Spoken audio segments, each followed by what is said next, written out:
Hi, and welcome to the Finbox Academy. In this video, you will learn everything you need to know about dividends. Are you ready? Let's start. To start, let me explain what a dividend represents. A dividend is a payment that shareholders receive for their equity investment, and it usually represents part of the company's earnings. As a practical example, let's imagine that one of your friends wants to open a new restaurant chain but doesn't have the funds required. To support his venture, you decide to invest in his restaurant project and become a shareholder. This company generates a significant profit, so your friend wants to reward you and the other shareholders for your investment. He decides the best way to do that is to share a portion of the company's net profit with you. He takes the idea to pay a dividend to the company's board of directors. The board approves the decision, and a few weeks later, you receive part of the company's earnings as a cash dividend. When deciding how to utilize a company's financial resources, company management is expected to maximize shareholder value. If they use the company's cash to pay a dividend to reward shareholders, they can't use it to reinvest and grow the business. To determine whether the company should pay a dividend, the board of directors considers the following. Companies that are losing money or burning through cash rarely pay dividends because they need the capital to survive and get to profitability. Companies in the early stages of growth often don't pay dividends because management needs the cash to reinvest into the business. Profitable companies with a long track record often pay regular dividends because they have stable business models and are in the mature stage of the business life cycle. Such companies tend to grow at a slow or moderate pace, but have the natural financial strength to sustain operations using cash flows from earnings.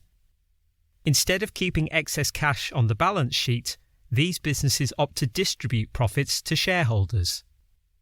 There are specific legal structures like real estate investment trusts that are required to distribute at least 90% of taxable income to shareholders as dividends.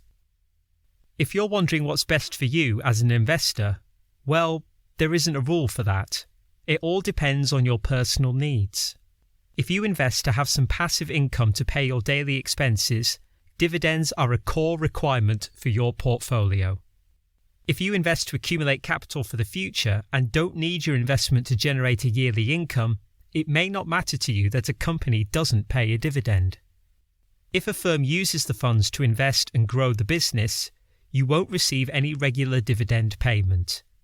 But if management's reinvestment efforts are successful, your return will be realized in the form of capital appreciation, since the company's stock price will increase to reflect the growth in the underlying business.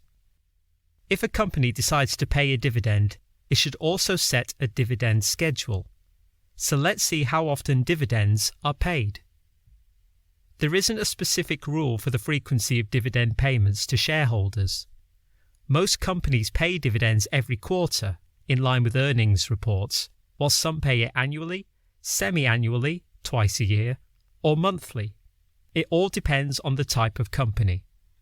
For some companies, such as real estate investment trust, it's reasonable to distribute a monthly dividend because they usually collect payment from their customers on a regular basis. Companies in other sectors like consumer discretionary, where revenue is not evenly spaced throughout the year, tend to pay quarterly dividends. Using the Finbox stock screener, I ran a screen for constituents of the S&P 500 index. After exporting the results, I created a tally based on the dividend frequency. As of July 2020, there are 393 dividend-paying stocks in the S&P 500 index.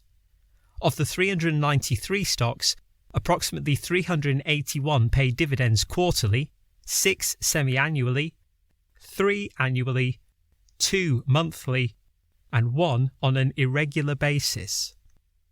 If you want to find the dividend frequency of a particular stock, you can use the Finbox Data Explorer, which covers dividends data for more than 100,000 stocks worldwide.